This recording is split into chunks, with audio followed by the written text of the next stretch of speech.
Welcome to logical sect. Paschim Bengal और ममता बनर्जी से गृहमंत्री अमित शाह की पुरानी अदावत है।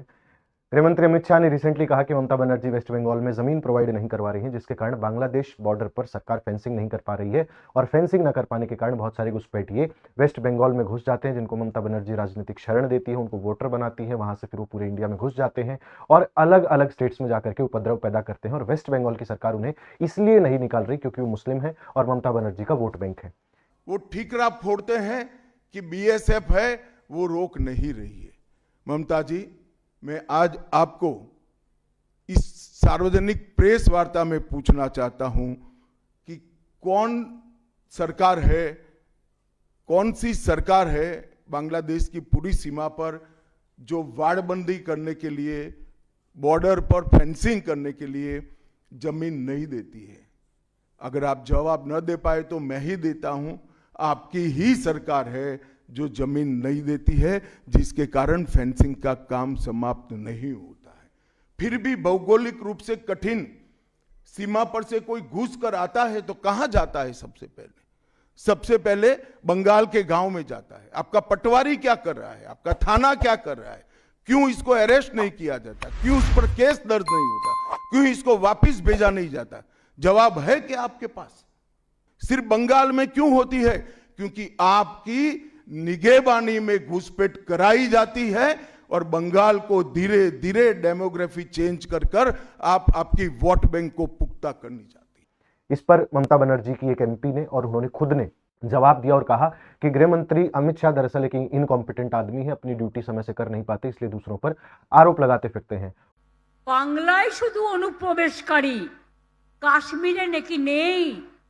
তাই যদি সত্যি হয় বন্ধু, একটা কথার উত্তর চাই, পহেলগাঁও তাহলে কি আপনারা করলেন?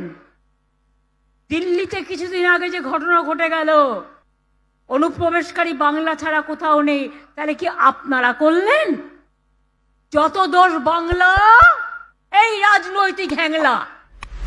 তুমি এসআইআর করতে 2 মাস টাইম নিলে আর বাদ দিতে 1.5 কোটি লোককে 1.5 দিন টাইম নিলে। এআই কে দিয়ে করিয়েছো, এটা বড় কেলেঙ্কারি। ভ্রষ্টাচারী হোম मिनिस्टर, रिजाइन करो, यू मस्ट रिजाइन। उन्होंने ऐसा क्यों कहा? क्योंकि बीएसएफ हमारे बॉर्डर सिक्योरिटी फोर्सेस हैं जो हमारे बॉर्डर्स की रक्षा करती हैं, चाहे वो राजस्थान हो, गुजरात हो, चाइना बॉर्डर हो या म्यांमार और बांग्लादेश बॉर्डर हो। अब पश्चिम बंगाल में कहना यह है ममता बनर्जी का कि बीएसएफ सुरक्षा नहीं कर रही है और अमित शाह ये कह रहे हैं कि बीएसएफ तो तब सुरक्षा करेगी जब आप फेंसिंग कराएंगी, क्योंकि बिना फेंसिंग तो बीएसएफ सुरक्षा कर नहीं सकती।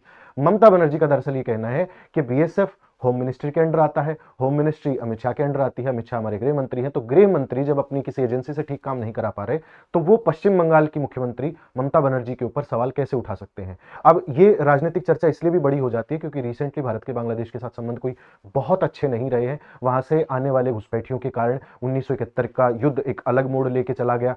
उसके बाद भी समय समय पर बांग्लादेशी भारत में एंटर करते रहे हैं और उपद्रव मचाते रहे, चाहे वो असम की घटना हो या पश्चिम बंगाल में हाल ही में रोहिंग्याओं का आगमन बांग्लादेश के जरिए हो। दो चीजें अब हमें यहां पर समझनी है कि सही बात कौन कह रहा है।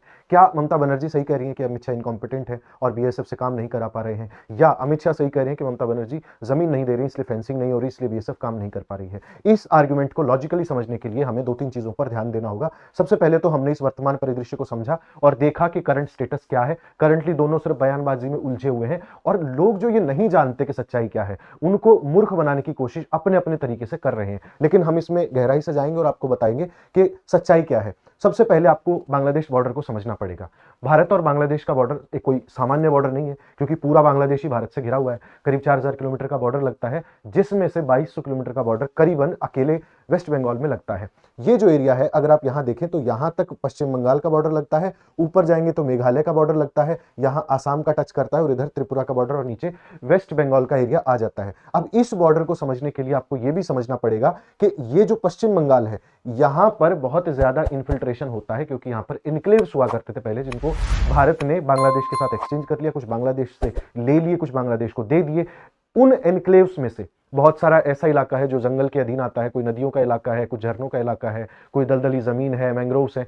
ऐसे इलाकों में फेंसिंग करना लगभग असंभव कार्य हो जाता है, इसीलिए उन पर नजर रखना भी मुश्किल हो जाता है। और जब बीएसएफ का डिप्लॉयमेंट नहीं होता तो स्टेट पुलिस तो कम से कम बॉर्डर को प्रोटेक्ट नहीं कर सकती, इसीलिए यहां से इन्फिल्ट्रेशन होता था। और ये जो मुस्लिम बांग्लादेशी होते थे, आते थे पश्चिम बंगाल में, वहां पर आधार कार्ड इनका बनाया जाता था अमित शाह के अनुसार, और उसके बाद ये देश भर में चले जाते थे और अलग अलग अपना सेटलमेंट्स बना लेते थे, क्योंकि बांग्लादेश में इनका गुजारा नहीं हो रहा। अब एक बहुत अच्छा आंकड़ा आपको बताता हूं और वो समझने की कोशिश करिए, ताकि आप आगे आर्गुमेंट समझ पाए कि कौन सही बात कह रहा है और किसका आर्गुमेंट ज्यादा मजबूत है।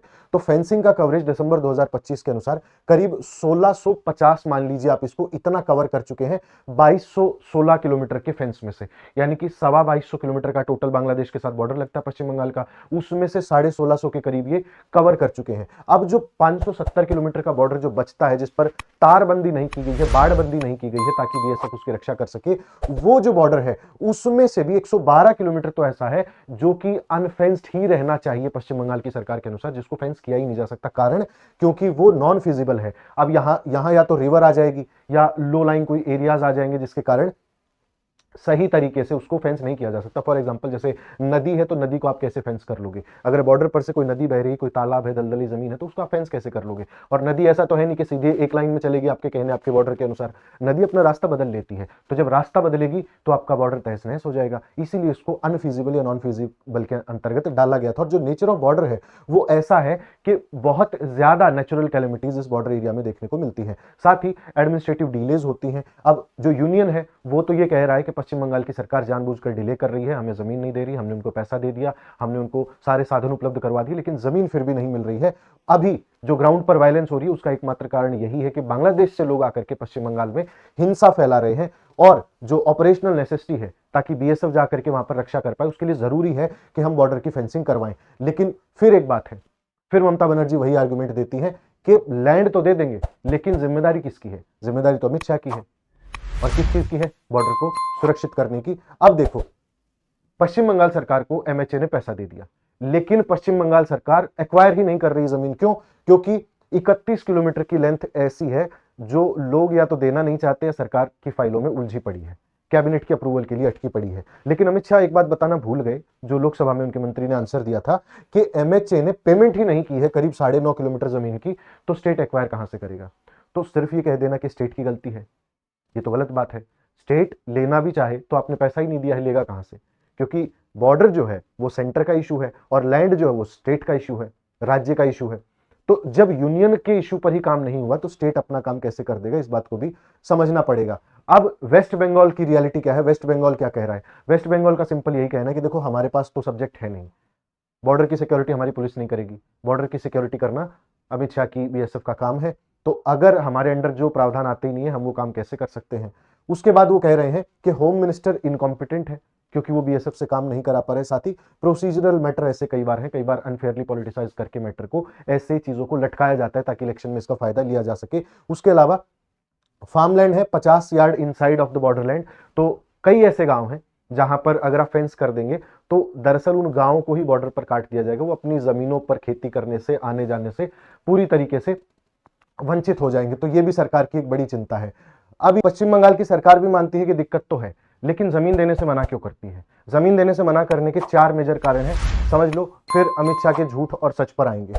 1975 में इंडो बांग्लादेश ज्वाइंट एग्रीमेंट हुआ था। यह एग्रीमेंट यह कहता है कि जहां आपका बॉर्डर है उससे 150 गज अंदर तक, चाहे बांग्लादेश की तरफ चाहे भारत की तरफ, आप कोई भी ऐसा डिफेंस स्ट्रक्चर नहीं बना सकते। अब एक बात समझो कि अगर हमारा बॉर्डर, मान लो जैसे ये भारत और बांग्लादेश का बॉर्डर है और यहां हमें लाइन खींचनी है, तो इसके 150 गज इधर और 150 गज इधर कुछ नहीं बनेगा, वो खाली रहेगा। तो जब भारत वहां पर फेंस करने की कोशिश करता है तो बांग्लादेश इसका विरोध ये कहते हुए करता है कि आप तो डिफेंस स्ट्रक्चर बना रहे हो, आपको हमसे खतरा है क्या? आप हमसे बचना चाहते हो क्या? तो आप अपने बचाव के लिए साधन क्यों बना रहे हो? अगर आपको हमसे कोई डर नहीं है तो कुछ मत बनाओ, अगर आप बनाओगे तो हम इसे डिफेंस स्ट्रक्चर मानेंगे और ये तो उल्लंघन हो जाएगा 1975 इंडो बांग्लादेश ज्वाइंट एग्रीमेंट का। तो ऐसा आप कैसे कर सकते हो? इसीलिए जमीन का एक्विजिशन नहीं किया जा रहा फेंसिंग करवाने के लिए। उसके अलावा जो जीरो लाइन पॉपुलेशन है, अब मैं आपको एक तस्वीर दिखाता हूं, उसमें आप देखिए पता चलेगा। ये तो वो एग्रीमेंट है जो भारत और बांग्लादेश के बीच में हुआ था 1975 में, 150 गज की जहां पर बात लिखी गई है। उसके अलावा कई ऐसे गांव हैं, जैसे ये गांव है, यहां पर एक पत्थर लगा हुआ है जो भारत और बांग्लादेश के बॉर्डर को डिमार्केट करता है। अब यहां पर खेत है और यहां पर गांव है, तो मान लीजिए कोई व्यक्ति, उसका बाजार इधर लगता है तो वो आने जाने में असुविधा महसूस करेगा। इसीलिए जो बॉर्डर पर ये गांव है ना, ये लगातार विरोध करते रहते हैं कि हमारे यहां पर आप बॉर्डर मत ही बनाइए तो अच्छा है, हम खुश हैं, हम कोई इन्फिल्ट्रेशन नहीं करते, भारत में कहीं उड़ीसा, बिहार, बंगाल या फिर दूसरे इलाकों में नहीं जाते हैं, हम अपने आसपास के इलाकों में रहते हैं, तो इसलिए आप हमें ना ही छेड़े तो बेहतर है।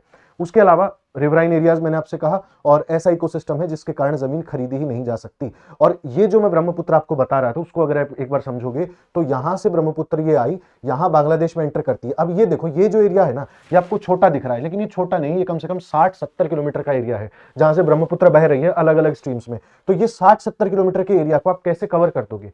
और ब्रह्मपुत्र एक दिशा में बहती है, लेकिन एक सीधी रेखा में नहीं बहती। जब वो टेढ़ी बहेगी ना, तो आपकी फेंसिंग को तोड़ देगी। और ब्रह्मपुत्र के अंदर बहाव में फेंसिंग बनाना छोड़ो, बाहर भी नहीं बना सकते, इतना तेज बहाव है ब्रह्मपुत्र का। तो ये भारत में अगर आप अपने पीछे बना दोगे तो बना सकते हो, लेकिन यहां बनाना असंभव हो जाता है। इसीलिए ये काम नहीं हो पा रहा है। अब देखो, क्या अमित शाह झूठ बोल रहे हैं? क्या दरअसल अमित शाह फेल हो गए बीएसएफ से काम कराने में? और क्या ममता बनर्जी वाकई बांग्लादेशियों को भारत में घुसने में मदद करती हैं और भारत की सोवरेनिटी के साथ खिलवाड़ करती हैं, भारत के पश्चिम बंगाल में वोट बैंक को बदलने का प्रयास कर रही हैं ताकि उन्हें इलेक्शन में जीत मिल सके? इस आर्गुमेंट को बड़ा ध्यान से समझना बहुत काम का है, और बार बार ऐसे आर्गुमेंट्स आपके सामने आएंगे, आप इनकी एक बार हकीकत जान लोगे, आपको परेशानी नहीं होगी। अमित शाह क्या करना चाहते हैं? अमित शाह बेसिकली एक पॉलिटिकल एजेंडा सेट करना चाहते हैं ममता बनर्जी के अनुसार, कि वो हर बार घुसपैठिया चिल्लाते हैं। जैसे बिहार में इलेक्शन हुए तो उन्होंने कहा कि घुसपैठिया आ जाएगा, अब पश्चिम बंगाल में इलेक्शन है तो कह रहे हैं घुसपैठिया आ जाएगा, दिल्ली में इलेक्शन था तब उन्होंने कहा था कि दिल्ली में घुसपैठिया आ गए हैं जिनको निकालना पड़ेगा। लेकिन कितने घुसपैठिए निकाले, इसका आंकड़ा सरकार ने जब जारी किया तो बड़ा हास्यास्पद आंकड़ा नजर आया। सरकार ने कभी ऑफिशियली लोकसभा में नहीं बताया कि कितने मिले, क्योंकि उन्हें शर्म आई है बताने में। आपके सांसद हैं संजय सिंह, उन्होंने एक आंकड़े के अनुसार कहा था कि यह संख्या 100 से भी कम थी। तो 100 से कम घुसपैठिए मिले, उसके लिए 60 लाख लोगों को परेशान करना कहाँ की ठीक बात है? और पश्चिम बंगाल में है तो कितने हैं, पहले आप ये तो सर्वे करवा लीजिए। और ये जो घुसपैठिए को बाहर निकालने की परंपरा है, ये पिछले कई इलेक्शन से चली आ रही है, और हिंदुओं को मोबिलाइज किया जा सके, पोलराइज किया जा सके, इसीलिए ये घुसपैठिया और मुसलमान के विरोध में एक नैरेटिव चलाने के लिए इस तरीके के आर्ग्यूमेंट्स दिए जाते हैं, ऐसा ममता बनर्जी का कहना है अमित शाह के अनुसार। साथ ही जो डेमोग्राफिक चेंजेस हुए हैं उनका भी एक बहुत बड़ा आर्गुमेंट दिया जाता है कि बांग्लादेश में इतने मुस्लिम हो जाएंगे कि एक दिन वो हिंदुओं को ओवरटेक कर लेंगे, और ममता बनर्जी जो वो मुस्लिमों की सरकार चला रही है, एक और मुस्लिम लीग पश्चिम बंगाल में बनने वाला है, और पश्चिम बंगाल शायद थोड़े दिन बाद बांग्लादेश में मिल जाए या एक अलग राष्ट्र बन जाए। इस तरीके की जो थ्योरीज है ना, उनको थोड़ा सा समझ लो। देखो, मैं आपको एक चीज दिखाता हूँ, बड़े लॉजिकली आप ये समझने की कोशिश करो कि ये हो क्या रहा है। ये क्या है, हिंदूज जो है वो लार्जेस्ट ग्रुप्स है इंडियन स्टेट्स में। कौन कौन से ऐसे स्टेट्स हैं, ये देखो, ऊपर से अगर आप चलोगे, जम्मू कश्मीर में भी 68% हिंदूज हैं, हिमाचल में 95, हरियाणा में 87, राजस्थान में 88, उत्तर प्रदेश में 80, एमपी में 91, गुजरात में 90, बिहार में 83, पश्चिम बंगाल में 71% हिंदूज हैं। अब आप कहोगे कि ये तो आज है, पहले तो ज्यादा रहे होंगे, तो मैं आपको पहले का भी आंकड़ा दिखा देता हूं। ये जितने भी भारत के मोस्ट पॉपुलस टेरिटरीज है ना, उनमें हिंदू, मुस्लिम और क्रिश्चियन का प्रोपोर्शन दिया हुआ है कितना है। तो हम इसमें पश्चिम बंगाल ढूंढते हैं और देखने की कोशिश करते हैं कि पश्चिम बंगाल में क्या हालत है। ये पश्चिम बंगाल रहा, 71% हिंदू है, 27% मुसलमान है, 2% क्रिश्चियन है। भारत के बाकी स्टेट्स में भी लगभग 80 से 85% की एवरेज आती है, इतने हिंदू स्टेट्स में हैं, बाकी जो इंडिया के मेजर स्टेट्स बचते हैं, जो बड़े स्टेट्स हैं। अब आप एक बात बताइए, पश्चिम बंगाल बनाया गया था बांग्लादेश से काट करके, जो कि बेसिकली एक मुस्लिम पॉपुलेशन वाला स्टेट था। अब ऐसा तो होगा नहीं कि सारे मुस्लिम्स को बाहर निकाल दिया गया या वो बांग्लादेश में चले गए, ईस्ट पाकिस्तान में चले गए। जो लोग रह गए वो प्रोडक्शन कर रहे हैं, वो उनकी संख्या भी बढ़ रही है, हिंदुओं की भी बढ़ रही है। इसको भी स्टेटिस्टिकली एक बार समझ लो। भारत के जितने भी राज्य हैं उनमें आंकड़ों के जरिए 1950 की जनसंख्या के बाद ये सिद्ध होता है कि हिंदुओं की जनसंख्या या तो स्टेबल रही है या घटी है। हाँ, मुस्लिम्स की पॉपुलेशन भारत के हर स्टेट में बढ़ी है, इस बात में कोई शक नहीं है। तो जब हर स्टेट में बढ़ेगी तो पश्चिम बंगाल में भी बढ़ेगी। अब देखो कितनी बढ़ी है। जनरली 1950 के बाद से जो प्रोग्रेशन हुआ है पॉपुलेशन का, उसमें लगभग 1 से लेकर 1.5% के बीच में पॉपुलेशन बढ़ी है, और कई कई स्टेट्स में तो 0.5% बढ़ी है। हिंदुओं की पॉपुलेशन मेजरली स्टेबल रही है, मुसलमानों की बढ़ी है। पश्चिम बंगाल में 1.9% बढ़ी है, ज्यादा बढ़ी है, सही बात है, लेकिन इससे यह प्रूव नहीं हो रहा कि घुसपैठिया उसमें शामिल है। ये एक नेचुरल प्रोग्रेशन हमें दिखता है। 1% तो बाकी स्टेट्स में भी बढ़ रही है, पश्चिम बंगाल में 1.9% बढ़ गई, थोड़ा सा ज्यादा बढ़ गया क्योंकि वहां पर ऑलरेडी मुस्लिम पॉपुलेशन ज्यादा थी और हमारे यहाँ पे कोई पॉपुलेशन कंट्रोल का कानून है नहीं, इसीलिए ज्यादा प्रोडक्शन वेस्ट बंगाल में आपको देखने को मिलता है। अब बाकी जो स्टेट्स हैं उनके मुकाबले जो मुस्लिम पॉपुलेशन है वो कितना बड़ी है ये आपको यहां से दिख जाएगा। तो जब ये प्रोपोर्शनली देखोगे 0.7%, 0.8%, 1.2%, 1.8%, 3.3%, इसमें कहां आपको कोई मैनिपुलेशन लगता है। यहां पर अगर आप देखेंगे तो आसाम में 1950 के बाद 3.3% पॉपुलेशन मुस्लिम्स की बढ़ी है, वहीं वेस्ट बंगाल में 1.8% बढ़ी है। तो क्या आसाम में भी इन्फिल्ट्रेशन का खतरा आज भी आपको लगता है? आपकी सरकार है, बीजेपी की सरकार है आसाम में, केंद्र में आपकी सरकार है, वहां तो ममता बनर्जी आपके आड़े नहीं आ रही है, मुस्लिम्स की पॉपुलेशन बहुत बढ़ गई है, क्या इन्फिल्ट्रेशन है वहां पे? नहीं है, आपके ही लोग हैं, नेचुरली ग्रो कर रहे हैं। इसमें समस्या कहां नजर आती है आपको? तो ये जो आंकड़ा है ये कहता है कि पश्चिम बंगाल में कोई ऐसा बड़ा स्काई रॉकेटिंग चेंज हमें देखने को नहीं मिला है जो भारत के बाकी स्टेट्स में ना हुआ हो। और ऐसा अगर डेमोग्राफिक चेंज होना था तो पिछले 10-15 सालों में हो जाता, वो तो हुआ नहीं है। हम देख पा रहे हैं कि 1950 के बाद जो सारा प्रोग्रेशन है मुस्लिम्स का पश्चिम बंगाल में वो बहुत नेचुरल नजर आता है, 1 से 2% के बीच में वेरी कर रहा है, उतना सबका बढ़ा है, बाकी स्टेट्स का भी बढ़ा है। तो अमित शाह का यह बयान पूरी तरीके से गलत सिद्ध होता है कि ममता बनर्जी मुस्लिम्स को लाती है पश्चिम बंगाल में बांग्लादेश से और उनका वोट बना करके उनको अपना वोट बैंक बढ़ाती है और चुनाव जीत जाती है। ये एक सरासर गलत स्टेटमेंट है, सरासर गलत स्टेटमेंट है। उसके बाद देखो, हिंदू पॉपुलेशन 1901 में 70% थी, 1941 में 67% थी, 2011 में 70% थी। मुस्लिम पॉपुलेशन 1901 में 25% थी, ठीक है, आज कितनी है? 27%। हिंदू पॉपुलेशन 1901 में 70 थी, 2011 में भी 70 थी। मुस्लिम पॉपुलेशन 1901 में 25 थी, 27 है, कितना बढ़ा? 2% बढ़ा और 2 पार्टीशन हो गए भारत के उसके बाद। इसमें आपको कुछ मैनिपुलेशन नजर आता है? ये एक नेचुरल प्रोग्रेशन है। जितनी पॉपुलेशन हिंदुओं की बढ़ रही है या स्टेबल रह रही है उतनी या उससे थोड़ी सी ज्यादा मुस्लिमों की है। कुछ ऐसा नहीं है कि बहुत ज्यादा लोग आ गए एकदम से। अगर बहुत ज्यादा आ जाते ना तो ये 10 से 15% का वेरिएशन होता, जो कि अलार्मिंग होता कि सच में बहुत ज्यादा लोग आ रहे हैं। ये बहुत सामान्य सा है, 1-2 हजार लोग आ जाना, इधर उधर हो जाना, ये इनक्लेव्स के लिए कोई बड़ी बात नहीं है। और वो क्या अंदर आ रहे हैं, क्या हमें नुकसान पहुंचा रहे हैं? नहीं, वो पश्चिम बंगाल में रह रहे हैं। हाँ, अगर उनके डॉक्यूमेंट फॉर्ज किए जा रहे हैं तो ये तो एक एडमिनिस्ट्रेटिव प्रॉब्लम है, केंद्र सरकार इसको संभाले, अपने बॉर्डर्स को सिक्योर करने की जिम्मेदारी भारत सरकार की है।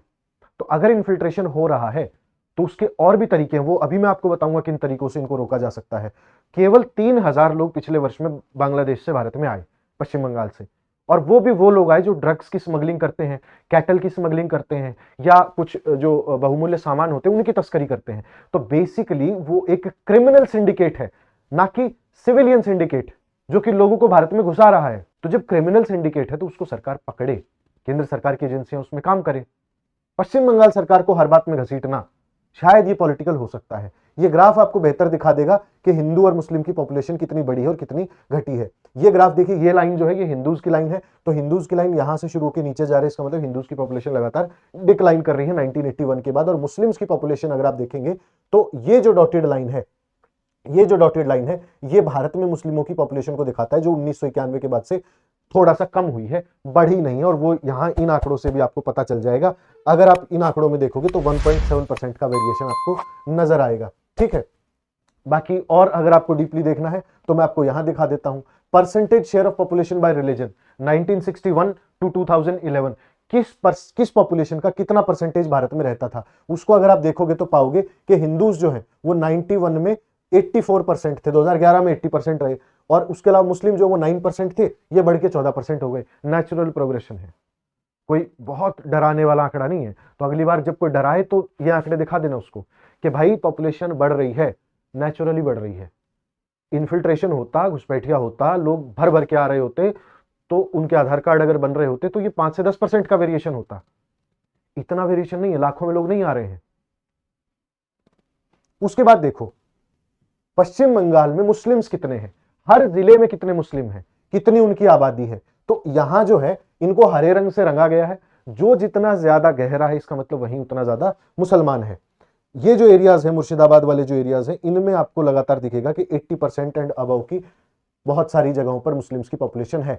वहीं जो जलपाईगुड़ी वाला एरिया है वहां पाओगे कूच बिहार वाले एरिया में कि मुस्लिम्स की पॉपुलेशन 32-40% वेरी करती है, और दार्जिलिंग वाले एरिया में 0-1% के आसपास ये लोग हैं। उसके बाद आप आ जाओ मेन लैंड में, आ जाओ जो पश्चिम बंगाल है, जैसे बीरभूम है, पहले मुर्शिदाबाद देख लो, मुर्शिदाबाद में तो ठीक ठाक है, ओवर 50% भी बहुत है, फिर बीरभूम जो है वहां 20 से 30% में आ जाते हैं।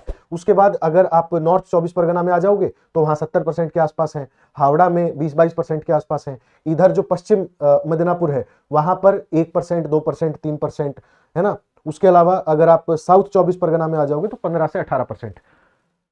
क्या समझ पाए? समझ ये पाए कि ये जो इलाका है नॉर्थ 24 परगना और मुर्शिदाबाद, यहां पर इन्फिल्ट्रेशन होती है। आपको मर्ज मिल गया, कहां पर है? 80%, 90% इतना पॉपुलेशन है, और हर जिलेवार है, सब में नहीं है। तो जब आपको पिन पॉइंट्स पता है तो आप इनको कैप्चर कर सकते हो। बाकी पश्चिम बंगाल के सारे जिलों में कहीं ऐसा नजर नहीं आता कि 90% मुसलमान हो गए हैं, 70% मुसलमान हो गए हैं। संख्या प्रोपोर्शनली बराबर है। तो ये बात समझनी पड़ेगी कि कोई आफत नहीं आई हुई है पश्चिम बंगाल में, जो आपको डराया जा रहा है ना कि पश्चिम बंगाल से हिंदू खत्म हो जाएगा, हिंदू मार दिया जाएगा, हिंदू के खिलाफ हिंसा हो जाएगी, हिंदू खतरे में है, मुसलमान कब्जा कर लेगा, या ममता बनर्जी को पता नहीं है कि हिंदू मुसलमान का मुद्दा क्या होता है, और ममता बनर्जी इतनी ज़्यादा देश विरोधी हो गई कि वो बांग्लादेश के मुसलमानों को भारत में घुसाकर भारत पर कब्जा करवा देंगी और देश तोड़ देंगी। ये बात आपको समझनी पड़ेगी। शुद्ध पॉलिटिकल नैरेटिव है, शुद्ध पॉलिटिकल नैरेटिव, ठीक है। ऐसा ही नैरेटिव सीए के समय बीजेपी ने चलाया, ऐसा ही नैरेटिव बिहार के इलेक्शन में चलाया, दिल्ली के इलेक्शन में चलाया। तो ये आपको समझना पड़ेगा कि ये सिर्फ नैरेटिव है, इसके आगे कुछ नहीं है। और ये फेंसिंग ऐसा तो है नहीं कि मोदी सरकार में शुरू हुई है 2014 के बाद, ये फेंसिंग तो 1980 के दशक से चल रही है। हमने जब एग्रीमेंट किया था बांग्लादेश के साथ, इंडो बांग्लादेश जॉइंट एग्रीमेंट, उसमें हमने अपनी फेंसिंग को लेकर के बात रखी थी। पहला फेज 1980 में चला, फिर 2000 में सेकंड फेज चला, फिर जो हमारा लैंड बाउंड्री एग्रीमेंट हुआ था उसमें 162 एनक्लेव हमने एक्सचेंज किए, और इसी सरकार में किए। ये मोदी सरकार में ही हुआ। 2014 के बाद भारत ने उन कार्यों को जारी रखा जो 1980 के दशक में चालू हुए थे। फेज 1 में 1989 से शुरू होकर के हमने 2000 तक करीब 854 किलोमीटर को फेंस कर लिया था। उसके अलावा राजीव गांधी के और इंदिरा गांधी के अंडर भी हमने जो मैसिव इन्फ्लक्स हो रहा था असम में और बंगाल में, उसको रोकने के लिए फेंसिंग का काम करवाया। लेकिन ये जो फेंसिंग पहले हो रखी थी, ये फेंसिंग खराब हो गई, तो इसका डैमेज को रिपेयर करने का काम भी उन्हीं सरकारों में शुरू किया गया था। और राजीव गांधी के सामने कितनी बड़ी बॉर्डर की प्रॉब्लम थी वो न्यूयॉर्क टाइम्स ने भी अपने 1984 के एडिशन में कवर किया हुआ है। तो ये जो फर्स्ट, सेकंड, थर्ड और फोर्थ फेज थे, इनमें अलग अलग किलोमीटर की दूरियां अलग अलग समय पर भारत सरकार ने बनाई है। जैसे 2008 तक डेटा बताता है कि 2500 किलोमीटर सैंक्शन हो गया था, ठीक है, और 3286 किलोमीटर जो है वो पूरा हो गया था। मार्च 2009 में करीब 2650 किलोमीटर जो है वहां पर फेंसिंग हो गई थी। तो ये सरकार आने से पहले, समझो ध्यान से, 2014 से पहले 2700 किलोमीटर के आसपास फेंसिंग की जा चुकी थी बांग्लादेश बॉर्डर की। 4000 किलोमीटर सारी है, इनके पास कितनी थी? 1400 किलोमीटर, नहीं कर पाया आज तक। उसके बाद आप ये समझो कि जो मिड 2000 से तब भी काम हो रहा था, अटल बिहारी वाजपेयी की सरकार थी तब भी हुआ था। अब जो प्री 2014 का स्टेटस है वो ये कहता है कि 2708 किलोमीटर फेंसिंग जो है वो सैंक्शन हो चुकी थी, और करीब 3326 किलोमीटर जो है वो कंप्लीट हो चुकी है। मतलब कि जितना मिला था विरासत में उतना ही है, उतना ही है। और कह क्या रहे कि हम फेंसिंग करना चाहते हैं, लेकिन ममता बनर्जी नहीं करने दे रही। तो ममता बनर्जी ने कोई कारण बताया होगा और लगातार बता रही हैं। तो इसका मतलब यह समझा जाए कि अमित शाह के पास कोई तरीका नहीं है इसको फेंस करने का। अगर अमित शाह चाहे तो क्या इसकी फेंसिंग करा सकते हैं बिना ममता बनर्जी के? इसका जवाब हां भी है और ना भी है। कॉन्स्टिट्यूशन ये कहता है कि यूनियन की अथॉरिटी है बॉर्डर सिक्योरिटी के ऊपर, और अकेले केंद्र सरकार की जिम्मेदारी है बॉर्डर को सिक्योर करना। लेकिन जो स्टेट है वो लैंड के ऊपर कंट्रोल करता है, तो फेंसिंग तो लैंड पर से ही होगी। तो अगर सरकार लैंड चाहती है तो उसको स्टेट गवर्नमेंट को भरोसे में लेना पड़ेगा, ये बात तय है। यानी कि ममता बनर्जी के ऊपर राजनीतिक आरोप लगा करके, बांग्लादेश की घुसपैठियों का मुद्दा उठा करके, पश्चिम बंगाल में मुसलमान ज्यादा होने की बात कह करके आप ममता बनर्जी को खुश तो नहीं कर रहे हैं। तो जब खुश नहीं करेंगे तो वो आपके साथ राजनीतिक विचारधारा या राजनीतिक सामंजस्य बनाने के लिए तो अपने आप को कुर्बान कर नहीं देंगी। ये मुद्दे उठाने के तो है नहीं। आप ममता बनर्जी को लेटर लिखते, ममता बनर्जी को बोलते कि बॉर्डर सिक्योरिटी का मुद्दा है, हम करना चाहते हैं। आप इस मुद्दे को लेकर के जनता के बीच आ गए, तो जब आप जनता के बीच आएंगे तो ममता बनर्जी भी जाएंगी और आपको काम भी नहीं करने देंगी, क्योंकि आपकी एजेंसीज भी लोगों को काम नहीं करने देती हैं। और ऐसे उदाहरण बहुत सारे भरे पड़े हैं, अभी गिनवाने लग जाइए, बहुत आर्गुमेंट निकल आएंगे। तो जो मुद्दा राजनीतिक नहीं बनना चाहिए था उसको गृह मंत्री ने राजनीतिक मुद्दा बनाया। गृह मंत्री without the consent of state government fencing नहीं कर सकते। तो अगर उनको फेंसिंग करनी है तो भरोसे में लेना पड़ेगा। आप जनता के बीच चले गए, तो राजनीतिक मुद्दा आपने बनाया। ममता बनर्जी ने तो आज तक कभी नहीं कहा था कि बीएसएफ की सुरक्षा की जिम्मेदारी है, बीएसएफ नहीं कर पा रही है और अमित शाह इनकॉम्पिटेंट है। आज क्यों कहा? क्योंकि आपने बोला। तो आर्ग्यूमेंट की शुरुआत आप करते हैं, जब आप हारते हुए नजर आते हैं तो आप इसको राष्ट्र का मुद्दा बना देते हैं, घुसपैठी का मुद्दा बना देते हैं, डिपेंडेंसी है आपकी स्टेट मशीनरी के ऊपर, आप इसको स्टेट सेंटर काउंसिल में बैठ करके भी सुलझा सकते थे। लबोलुबाब क्या निकलता है, फैसला क्या होता है, किसके पास, किसके ऊपर ओनस है इसको सुधारने का, या किसकी जिम्मेदारी बनती है, इस मुद्दे के अंदर ज्यादा जिम्मेदारी यूनियन गवर्नमेंट की ज्यादा बनती है, सेंट्रल गवर्नमेंट की ज्यादा बनती है, क्योंकि स्टेट गवर्नमेंट को जितने फंड दिए गए, जितनी जमीन उसने एक्वायर की, या जो जो उसके पास इश्यूज हैं, वो सारे डॉक्यूमेंटेड हैं और सेंटर के पास है। इस मुद्दे को पॉलिटिसाइज करना in the light of elections, जब इलेक्शन आते हैं तब ये मुद्दा उठ करके आना, ये दिखाता है कि ये रखा ही इसलिए गया था ताकि पॉलिटिसाइज किया जा सके। तो स्टेट गवर्नमेंट और सेंट्रल गवर्नमेंट दोनों गलत है, लेकिन जिसने पॉलिटिसाइज किया है वो ज्यादा गलत है इस मामले में, ये आप समझ सकते हैं मोटी मोटी बात। अब सेंट्रल गवर्नमेंट क्या कर सकती है, स्मार्ट फेंसिंग कर दो, ड्रोन से आप उसमें निगरानी रखवाओ रात दिन, उसके अलावा सिंगल रो फेंसिंग कर दो, ज्वाइंट सर्वे करवा लो स्टेट और सेंटर मिलकर के, और एडमिनिस्ट्रेटिव कॉर्पोरेशन जब तक नहीं होगा तब तक इस मुद्दे को नहीं सुलझाया जा सकता। तो ये जो आपस में बयानबाजियां चल रही हैं कि हम तो करना चाहते हैं, वो नहीं करने दे रहे, या ये इनकॉम्पिटेंट है, उन्होंने ऐसा नहीं किया, ये सब बयानबाजियां हैं, राजनीतिक बयानबाजियां हैं। आई होप आप समझ गए होंगे इस इशू को थोड़ा सा इन डेप्थ कि कौन गलत है। अगर आपको हमारा डिस्कशन पसंद आया हो तो आई वुड रिक्वेस्ट कि do subscribe us and do give us a like, और शेयर करिए उन लोगों के साथ जो भ्रामक प्रचार में फंसे हुए हैं और ढूंढ रहे हैं कि किसकी गलती है, ममता बनर्जी गलत है या अमित शाह गलत है। बहुत बहुत धन्यवाद।